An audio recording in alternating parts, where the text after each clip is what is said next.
इलाहाबाद हुआ प्रयागराज, दिल्ली है देश का दिल।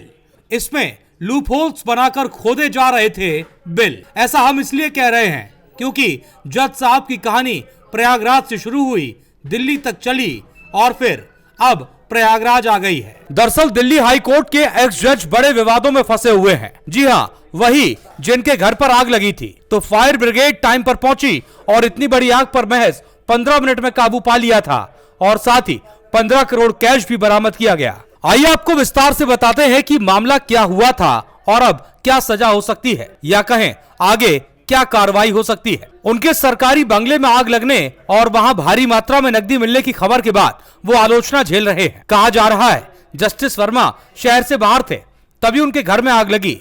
परिवार वालों ने पुलिस और फायर ब्रिगेड को बुलाया। आग बुझाने के दौरान कमरों में रखे भारी नोट के भंडार के बारे में जानकारी हुई। अब जस्टिस वर्मा के खिलाफ जांच या महाभियोग की मांग की जा रही है। देश की सर्वोच्च अदालत आने वाले दिनों में ऐसा कुछ करेगी या फिर नहीं, इस सवाल के जवाब मिलने बाकी है। पर फिलहाल सुप्रीम कोर्ट की कॉलेजियम ने उनको दिल्ली हाई कोर्ट से हटाकर इलाहाबाद भेजने का फैसला कर दिया है। प्राइम न्यूज से बातचीत के दौरान दिल्ली हाई कोर्ट के वकील रमेश मोहन श्रीवास्तव ने क्या कुछ अपडेटेड जानकारी दी, अब हम आपको बताते हैं किस तरह से वो दिल्ली हाई कोर्ट तक पहुंचे, उनके बड़े फैसले क्या रहे, आइए जानते हैं। ये जो दिल्ली उच्च न्यायालय के माननीय न्यायाधीश वर्मा जी के घर में आग लगने के बाद जो मामला सामने आया है, उसमें जैसे ही इस मामले का पता दिल्ली उच्च न्यायालय के मुख्य न्यायाधीश महोदय को पता चला, तुरंत उन्होंने सर्वोच्च न्यायालय के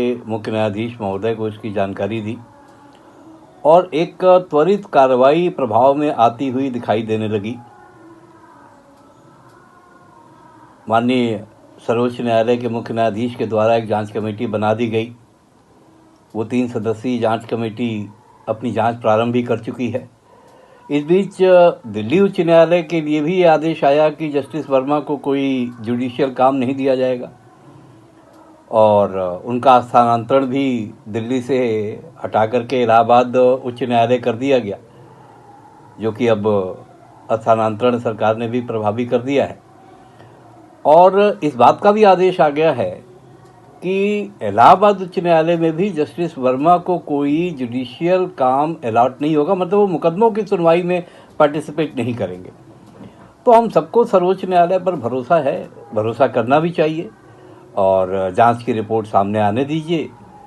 उसके बाद हमारी न्याय व्यवस्था इतनी मजबूत है, हमारी वो प्रणाली काम कर रही है और उसकी रिपोर्ट आने दीजिए, फिर वो व्यवस्था अपने आप निर्णय ले लेगी कि इस मामले का आगे क्या करना है। जनवरी 1969 में इलाहाबाद में जन्मे जस्टिस वर्मा ने दिल्ली विश्वविद्यालय में बीकॉम किया, फिर मध्य प्रदेश के रीवा यूनिवर्सिटी से एलएलबी करने के बाद अगस्त 1992 से वकालत करने लगे। अक्टूबर 2014 में इलाहाबाद हाई कोर्ट के अतिरिक्त जज बने और फरवरी 2016 में इलाहाबाद उच्च न्यायालय के ही स्थायी न्यायाधीश हो गए। अक्टूबर 2021 यानी करीब 3.5 साल पहले उनका तबादला हुआ।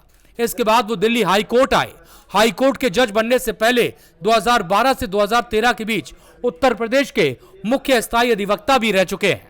बतौर वकील वो सिविल मामलों में विशेषज्ञता रखते हैं, साथ ही संवैधानिक, औद्योगिक, कॉर्पोरेट, टैक्सेशन और पर्यावरण के मामलों में भी पैरवी करते थे। जस्टिस वर्मा के महत्वपूर्ण फैसलों की बात की जाए तो उन्होंने कांग्रेस पार्टी द्वारा इनकम टैक्स का नए सिरे से मूल्यांकन करने के खिलाफ दायर याचिका को खारिज किया था। साथ ही नेटफ्लिक्स की web series trial by fire पर रोक लगाने से इनकार किया था।